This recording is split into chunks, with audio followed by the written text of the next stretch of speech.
বুধবার সন্ধ্যা ৬টা পর্যন্ত ছিল ভোট গ্রহণ। তারপর থেকে শুরু হয়েছিল প্রতীক্ষা।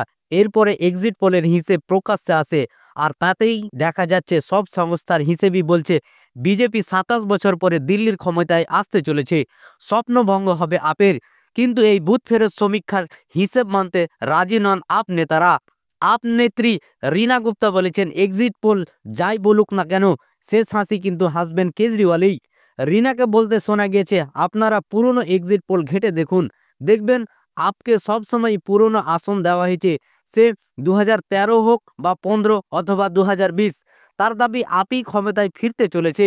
এদিকে এক্সিট পোলের হিসেবে উল্লেখিত বিজেপি নেতৃত্ব কালকাজির প্রার্থী রমেশ বিধুরি বলেছেন, এটা মোদি ঢেউ। দিল্লির মানুষ চান দেশের বাকি অংশে যেভাবে মোদি উন্নয়ন এনেছেন তেমন উন্নয়ন এখানেও হোক। এদিকে বিজেপি সাংসদ হর্ষ মালহোত্রা বলেছেন, গত 10 বছর আগে আপ যে দুর্নীতি করেছে তা সকলের সামনে তুলে ধরেছে বিজেপি। তার দাবি, এবার আপ হয়তো ইভিএমকে দায়ী করবে ফলাফলের জন্য।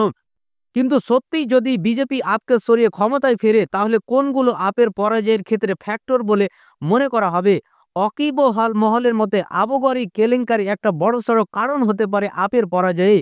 কেজরি সহ দিল্লির মন্ত্রিসভার সব গুরুত্বপূর্ণ মুখী এই কেলেঙ্কারি জেরে জেলে গিয়েছেন। এতে জনমানসের প্রভাব পড়েছে বলে মনে করা হচ্ছে। আবার জেপি নাড্ডা থেকে অমিত শাহ যেভাবে লাগাতার সভা করে গিয়েছেন সেটাও বড় ফ্যাক্টর হতে পেরেছে। আবার বাজেটে আয়কর 12 লক্ষ টাকা পর্যন্ত ছাড় দিয়ে নির্মলার মাস্টার স্ট্রোক ও ফ্যাক্টরও হয়ে উঠতে পারে।